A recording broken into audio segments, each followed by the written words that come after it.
This channel does not promote any violent, harmful, or illegal activities. All content provided by this channel is meant for an educational purpose only. কলকাতায় এমন একজন শিল্পীকে আমরা পেয়েছি বাঙালিরা যার গান শুনে মুগ্ধ।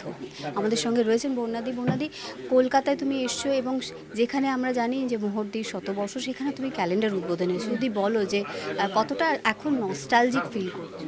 আমি সত্যি কথা বলতে আমি কিন্তু মোহরদির যে সমাপনী অনুষ্ঠান, শতবর্ষের সমাপনী অনুষ্ঠান 10ই নভেম্বর, সেটা করার জন্যই এসেছিলাম। তো সেই সময় থেকে আমি এখানে আছি।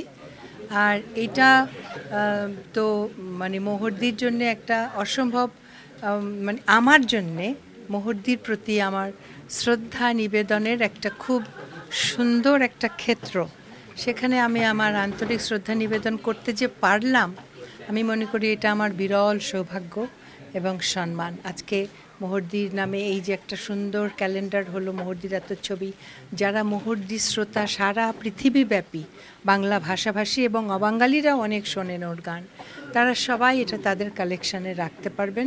এবং তরুণ প্রজন্মের যে একটু বলছিলেন না, একজন যে ছবি দেখে বিবেকানন্দের ভক্ত হয়েছেন, মণি ভৌমিকের কথা, তো যারা মোহরদির এইসব ছবি দেখে, কে বলতে পারে তরুণ প্রজন্মের ছেলেমেয়েরা হয়তো ওর গান শুনতে আগ্রহী হবে।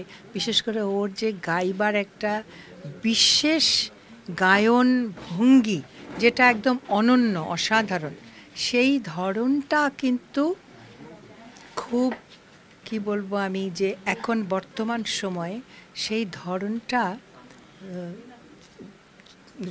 মানে রক্ষা করা খুব জরুরি। কারণ এই গায়নভঙ্গিটা এত সূক্ষ্ম, এত নান্দনিক এবং এত মেলোডিয়াস, সুরেলা, যে এত যন্ত্রপাতি, এত সব কিছুর দৌড়ে ওই গায়ন ভঙ্গিটা অনেকটাই হয়তো নষ্ট হয়ে যেতে পারে। একদম শেষের দিকে তুমি একটা কথা বললে যে কোনো সীমারেখা হয় না কোনো শিল্পী, সেটা যদি বলো যে সত্যি সত্যি এখন যা পরিস্থিতি সেখানে দাঁড়িয়ে তুমি কি বলবে যে শিল্পীর সত্যিই কোনো সীমারেখা হয় না? শিল্পী বলো, শিল্প সাহিত্যের কোনো, রবীন্দ্রনাথের কি কোনো সীমা আছে? বাংলা ভাষাভাষী মানুষ সবাই রবীন্দ্রনাথ পড়ে। রবীন্দ্রনাথকে কি আমরা বলতে পারি রবীন্দ্রনাথ ভারতের কি বাংলাদেশের? বলা যায় না। নজরুলকে বলতে পারি না। শরৎচন্দ্রকে বলতে পারি না। তেমনি শিল্পীকে লতা মঙ্গেশকর, সন্ধ্যা মুখোপাধ্যায় বলো, বা আমাদের বাংলাদেশের সাবিনা ইয়াসমিন বলো, বা আরও যারা আছেন, রুনা লায়লা, এদের কি কোনো সীমারেখা আছে, ভৌগোলিক সীমারেখা? যেখানে শ্রোতারা ভালোবেসে শিল্পীকে ডাকে, তার গান শোনেন, তাকে সম্মান দেন, তাকে ভালোবাসা দেন, শিল্পী সেই শ্রোতাদের কাছে চিরঋণী হয়ে থাকে। এই মুহূর্তে আমরা যা দেখতে পাচ্ছি তাতে কিন্তু ওপার বাংলা এবং এপার বাংলা শিল্পীদের কি এই যে আদান প্রদান, সেখানে গিয়ে তোমার মনে কোনো খারাপ লাগা বা কষ্ট লাগা তৈরি হচ্ছে যে এই যে তুমি সুযোগ পেয়েছিলে মোহরদির কাছে গান শেখার, তো সেখানে কোনো বাধা সৃষ্টি হতে পারে বলে? এখন তো সময়টা একটা অস্থির সময় আমরা পার করছি।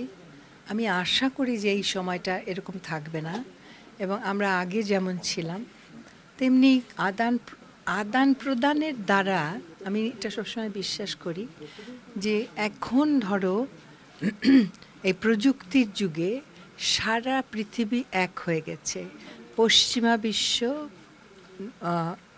এই পূর্ব দেশ, এই দিকের পূর্ব, মানে প্রাচ্য এবং প্রতীচ্য সবই এক হয়ে গেছে। আদান প্রদান যে হচ্ছে, তাতে কিন্তু শিল্প, সাহিত্য, সঙ্গীত আরও ঋদ্ধ হচ্ছে। হ্যাঁ, কাজে কেউ যদি ভাবে যে আমি আমাদেরটাকে একদম বন্ধ করে রাখবো, আদান প্রদান করব না, তাতে তারাই ক্ষতিগ্রস্ত হবেন। আমরা পশ্চিমের গান শুনছি, এখন যে ধরনের গান হচ্ছে সেগুলো শুনছি, পশ্চিমের ছবি দেখছি, পশ্চিমের সাহিত্য আমাদের হাতের গোড়ায় এসে গেছে। ঠিক তেমনি আমাদের সাহিত্য সংস্কৃতিও ওদিকে যাবে। এই আদান প্রদানের মাধ্যমেই তো শিল্প, সাহিত্য, সঙ্গীত আরও সমৃদ্ধ হয়ে উঠবে। কাজেই সেটার জন্য আমাদের চেষ্টা চালিয়ে যেতে হবে।